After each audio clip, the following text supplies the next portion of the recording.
Well, looking at cowboy shit in Ghost Rider, because, like, that is the appropriate place, I think.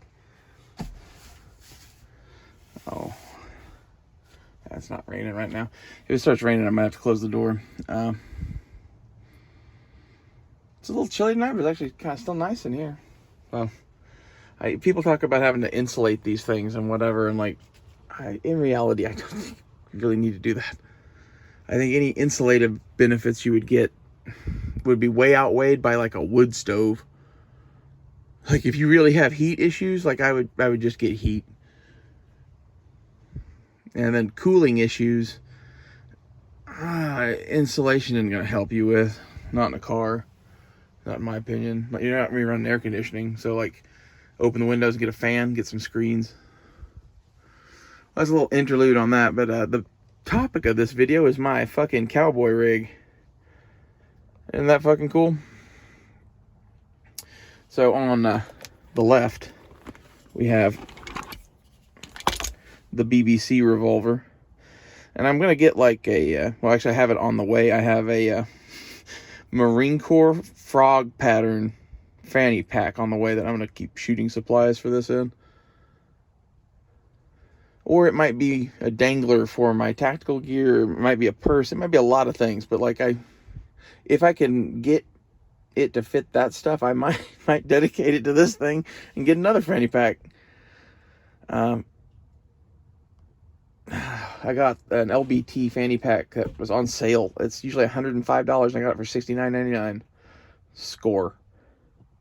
And I got that because a friend of mine, Crockett OG, sent me the fucking link to it and was like, hey dude, you were wanting one of these, and you were wanting the green frog, but this is brown frog, and it's $35 off. And I'm like, fuck yeah. So anyway, my thing is, I want to have a cowboy rig, but in reality, in the 21st century, carrying two guns is ridiculous. So my left-hand gun is probably going to, like, stay in a fucking car somewhere, you know? And I'm not going to carry that gun much. But at the same time, if I'm out in the woods alone or whatever, I might carry just the black powder revolver for the LOLs of it. On the black powder revolver sheath, there is that knife. That was made by EV Knives. It's a World War II OSS lapel dagger, and it's a little bit bigger than a standard one, and I like it. It's a mean motherfucker. It is a legit melee option that I could pack onto here, and this is half of the thing with this gun is you got 6 shots, then you have a club. Having a club and a dagger is better than a club. That's the nature of it. So this is my replacement for the saber. We have a legit sword made by EV Knives. That's his divot for the fucking Rockwell tester. It's sterile, as it should be. This knife should never have a fucking maker's mark, in my opinion. They should all be hand ground one-offs. That's, you know, I'm glad no one makes a production one of those. On the rest of it, though, we got an M1910, 1911 mag pouch, and mostly I have that because it was cheap, and it really protects the mags, and it's comfortable. And it has a look I like. And, like, I'm planning on having a rig with other mags on it, and I just want to have some extra mags on my belt. So, that's where those are. The 1911 in the holster that I made. Let's see if we can draw this fucker. It's a really awkward angle. Like, this is why you include the loop. I'm now hooking my finger around that paracord loop. So you're like, hey, why do you have paracord in the bottom of your holster? Well, maybe you'll have to draw your gun upside down at an awkward angle. No, sometimes the fucking shit gets stuck in the holster. That's what that's for. Like, that's life experience right there. Is, okay, what happens if the gun doesn't come out? Well, it might be handy to have a loop. You know, we don't plan for optimum performance. We plan for us being us, and we're a shit magnet.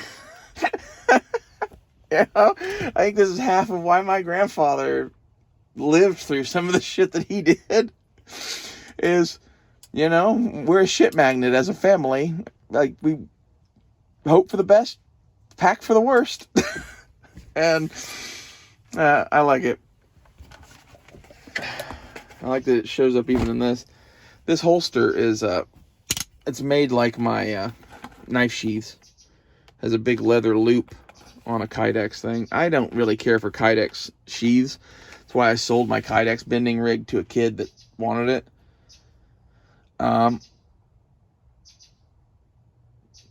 To be honest, I probably should have kept that because it's handy as fuck to be able to bend Kydex, but like, I was kind of like, am I going to have someplace to do this? Can I fit it in the back of a van? Then it doesn't really matter. I need to turn it into money. Like, there's a couple things like that I didn't turn into money, like my forging tools, because basically if I have my forging tools, I can make enough other shit to make money to buy grinders.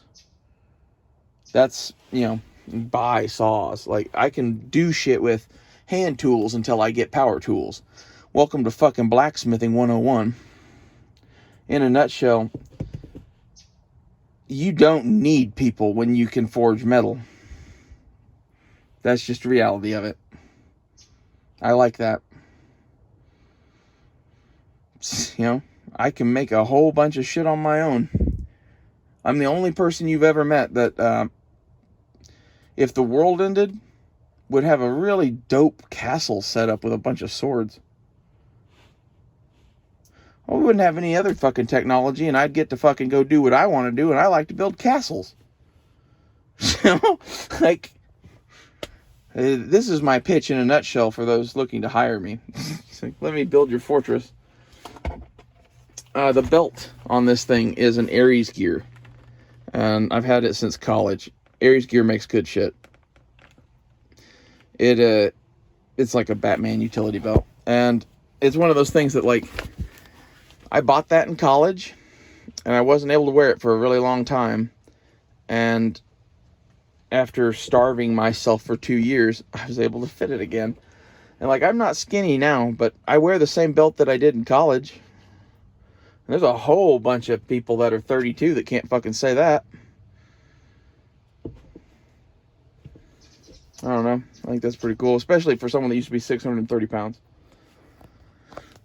This is a dope belt. I go back and forth on it, though, because these are uncomfortable to wear. It would be nice to get padding or something. Like, something. I don't know. It's uncomfortable, but it works. The rest of this is cowboy shit. So, this is a hat I bought in college because I was going to be Indiana Jones. I saw it at a leather store and snagged it.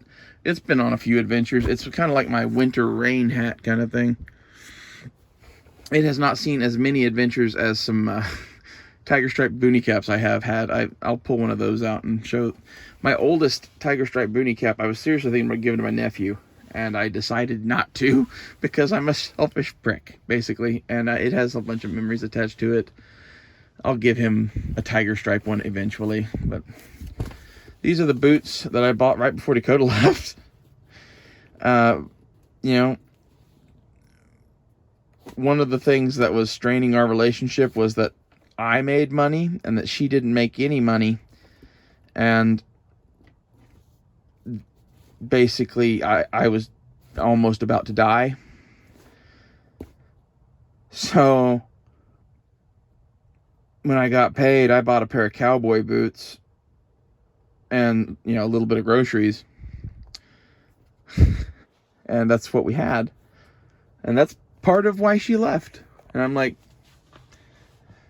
and when she asked, my reasoning for buying the cowboy boots was that I needed them for job interviews, basically, and I needed them to look right, and I needed them to be the right kind of boots and shit. And that's why I started breaking these in and shit and having them look like shit. Because honestly, in Oklahoma, I think having shitty cowboy boots on will probably get you a lot of jobs. It's one of those signs that you might be worth fucking trying. Like, maybe. There's a lot of old men in Oklahoma that think that about these boots. And I've been wanting a pair of boots. And I didn't have any fucking shoes at the time because we've been spending all our money on weed and food to support fucking Dakota.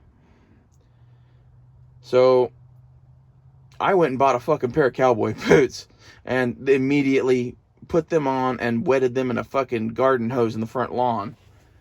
And that was the shit where my girlfriend was like, so you're going to buy $100 pair of boots and then turn them to shit? I'm just going to leave. You're going crazy. It was some of it. Some of it was I was a little tired of footing the bill for everybody. And I made it to where she would be uncomfortable. And, you know, maybe I shouldn't have done that. But at the same time, if she's not willing to fucking participate, she's not willing to be a partner, then fuck her. That's what these boots are in a little bit of a way. Like, you love me? Prove it.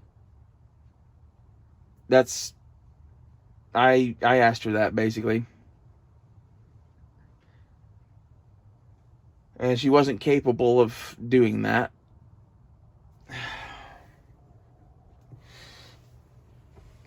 And none of this was out in the open or whatever, but I went and spent most of our fucking weed money on a pair of cowboy boots. That did not make her happy. Guarantee that.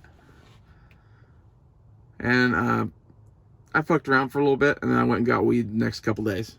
Like, I made us take a solid 2 or 3 day tolerance break like we were out of money. And then I'm me, and I can go get money easily. So I went and did that and got us weed. And then everything was fine then because she just wanted fucking weed. And I get that because I was wanting weed too. But like the thing was we were smoking basically a whole cart a day each. We needed a break. And she wouldn't fucking take one. And I forced her to take one. Because we would smoke less weed. And like this is half of the fucking thing of like my family with my situation with her, like they didn't understand to the point that she was fucked up, and they didn't understand to the point at which I loved her, and it strained our relationship. But I got a groovy pair of cowboy boots out of the deal. And this is my baseball glove and balls from when I was a kid. I bought this in high school at Target. And then this is the ball from high school. And then this ball I found in the attic. It's old as shit. I think it's a Rawlings too. I would include baseballs and a baseball glove in with cowboy shit. It gives you something to fucking do. Go buy a baseball glove and some baseballs. Baseball is fun to play. It is the American game. You can carry this anywhere and just play catch. And you can throw a bat with this in your car. And if someone fucks with you, you can beat that motherfucker to death. Baseball is the most American sport on earth. You know? It's one of those things that one of the things that I loved about Dakota was the weird shit we had in common. Like, we both hated sports but loved baseball. You can't buy that. You know, you can't buy that with a fucking $1 billion.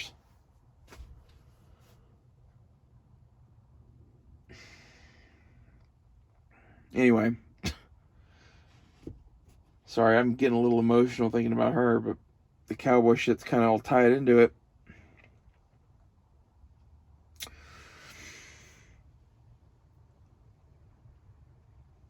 I don't know why I have all this shit, really. I don't really need any of it. But I like it.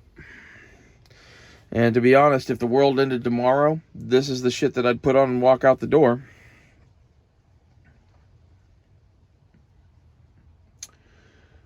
Because in the end of the world, I don't see a reason why not to have this shit. Basically.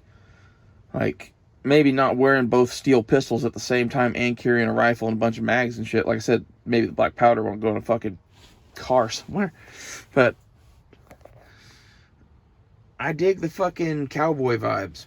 Especially in this fucking new American West that we're fucking entering into. Like, there's a whole bunch of people in this country that need to cowboy the fuck up. We have raised generations of fucking cowards. Won't even say what they think anymore, lest they be judged. They went and took a fucking vaccine that is gonna fucking fuck them for life. America's doomed. I hope we build something out of our ashes that I can fucking live in. If not, I will be spending the rest of my life in opposition to the state. And I don't really want to do that. But, you know, it is fun to be a fucking rebel, I guess. Death to the empire.